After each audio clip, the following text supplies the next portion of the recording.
Hello everyone, welcome back to your BSc support channel. So आज की जो topic है वो हम पढ़ेंगे। सबसे पहले तो ये आप जान लो कि ये आपको टोटल आपको यही चीज़ पढ़ने हैं। ये आप नोट डाउन कर चाहो तो कर लो, ये सिलेबस है, ठीक है ना। तो ये चीज़ आपको पढ़ने है। पहले कन्फर्मेशनल आइसोमेरिज्म पढ़ेंगे, फिर ये हॉर्स प्रोजेक्शंस के बारे में पढ़ेंगे, न्यूमैन प्रोजेक्शन के बारे में पढ़ेंगे। ये आपको टोटल जो भी चीज़ पढ़ने हैं वो है, ठीक है ना। ये जो आप लिखे हुए 1 2 4 ये चीज़ आप मत नोट डाउन करना, ये मैं लिखी हूँ, वो पेज नंबर है, ठीक है। बाकी ये जो भी चीज़ लिखे हुए हैं वो आप नोट डाउन कर सकते हो कि आपको क्या क्या चीज़ पढ़ने हैं। तो आज की जो टॉपिक होगी ना, इन सारे में से ये स्टार्टिंग जो कॉन्फॉर्मेशनल स्टीरियो आइसोमेरिज्म होगा, ठीक है ना। तो हम आज स्टार्ट करते हैं इसके। कन्फॉर्मेशनल स्टीरियो आइसोमेरिज्म किसे कहते हैं, ठीक है। तो इसका जो डेफिनेशन है ये है, the different spatial arrangement of the atom of a molecules that result from rotation about one or more single bond, ठीक है। नहीं, इसमें क्या होता है कि रोटेशन होता है एक और एक से अधिक बॉन्ड का, उससे हम लोग बोलते हैं कन्फर्मेशन ऑफ मॉलिक्यूल्स, ठीक है। Specific conformation is called a conformational isomers और अ कन्फर्मर्स। जो स्पेसिफिक कन्फर्मेशन होते हैं उसको हम लोग बोलते हैं कन्फर्मेशनल आइसोमर्स, या फिर इसको हम लोग कन्फर्मर्स भी बोलते हैं। Conformational isomers are stereomers that are readily interconvertible to each other at ordinary temperature by rotation about single bond। कहाँ किस में होता है रोटेशन? अबाउट सिंगल बॉन्ड पे होता है, ठीक है। नहीं, कहाँ पे क्या बोल रहा है कि जो कॉन्फॉर्मेशनल आइसोमर्स जो है ना वो है एक स्टीरियोमर्स, ठीक है, जो कि रेडली इंटर कन्वर्टिबल होते हैं, ठीक है, to each other at ordinary temperature by rotation about single bond. Such conformers cannot be separated from mixture as they exist in dynamic equilibrium। वो सेपरेट नहीं होते हैं किसी भी मिक्सचर से जब वो डायनेमिक इक्विलिब्रियम में हो, ठीक है। एस और यहाँ पे सी और एस का जो बॉन्ड है, सिंगल बॉन्ड है, is formed by sp3 sp2 overlap से बना, ठीक है। Hence, rotation about single bond does not make change in the amount of orbital overlap, ठीक है। अब हम नेक्स्ट पेज में आएंगे, कन्फॉर्मेशनल ऑफ इथेन। इथेन का कन्फॉर्मेशनल बताएंगे कि क्या है।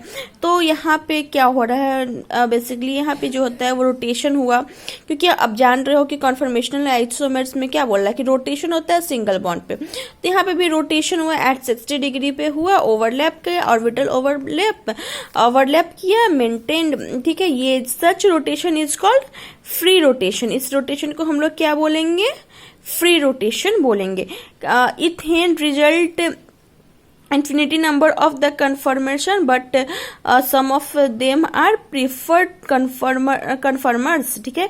इक्लिप्स कन्फर्मेशन लेस स्टेबल होता है, इक्लिप्स में जो होते हैं वो लेस स्टेबल होते हैं, ये नोट डाउन कर लो आप लोग।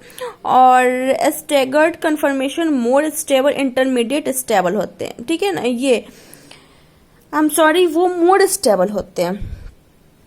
ये जो है स्टैगर्ड कन्फर्मेशन क्या होता है? More stable. स्क्यू कन्फर्मेशन जो होता है वो इंटरमीडिएट स्टेबल होता है, ठीक है। अब जो आएगा नेक्स्ट टॉपिक है वो है sawhorse projection of ethane. Ethane का सोहर्स प्रोजेक्शन, ठीक है। तो यहाँ पे क्या है कि आपको एक डायग्राम के थ्रू आपको बताना है। देखो, ये इक्लिप्स इसे कहते हैं, ठीक है। इसमें क्या है कि आपको एक डायग्राम के थ्रू बताना है कि क्या है सोहर्स प्रोजेक्शन ऑफ इथेन। ये एग्जाम्स में आते हैं, तो सो आप इसे थोड़ा ज़्यादा अच्छे से पढ़ ले और इसे नोट डाउन कर ले। तो draw the diagonally lines for carbon, single bond carbon, जिसको हम लोग सिंगल बॉन्ड पे पहले लिख दिया है, from lower left to upper left. Remaining 3 bond at each carbon atom at so by 3 lines drawn from draw from the carbon at single angle 120 degree at each other. ठीक है ना, यहाँ पे 120 डिग्री के 120 डिग्री हर एक angle का है. ठीक है ना, तो यहाँ पे ये नोट देख लो, नोट्स यहाँ पे आप देख लो. स्टेबल ऑफ कन्फर्मेशन के बारे में, फिर रोटेशन कितने डिग्री पे करवाया, नियरली CH से रोटेशन हुआ 60 डिग्री पे करवाए, फिर यहाँ पे 120 डिग्री पे करवाए, फिर लास्ट ये है यहाँ पे 130 डिग्री पे करवाए.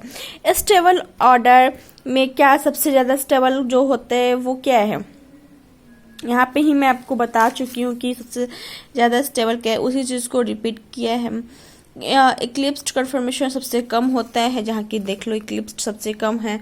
स्ट्रैगर उसके बाद होता है. सबसे ज़्यादा जो स्टेबल होता है ये स्ट्रैगर कन्फर्मेशन होता है, वो मोर स्टेबल होता है. ठीक है, और जो सबसे नीचे जो लिखा हुआ है इसकी कन्फर्मेशन वो इंटरमीडिएट स्टेबल होता है. ठीक है, अब इसका एक डायग्राम है, ये देखो,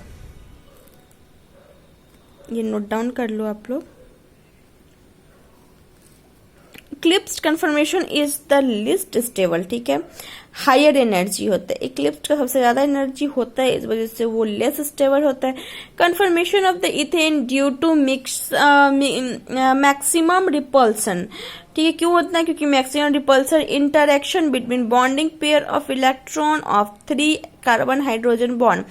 ठीक है, इसमें क्या है, इसमें क्या होता है कि repulsion interaction between bonding pair में होता है. ठीक है, तो इसको हम लोग क्या बोलेंगे, इक्लिप्स्ड फॉर्मेशन कन्फर्मेशन क्या है इसके बारे में बताया गया है इसमें.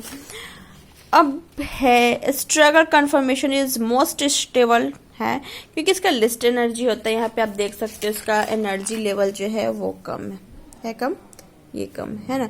और देखो इक्लिप्स्ड का कितना है, ज्यादा एनर्जी है ना. तो ये चीज आप समझ गए.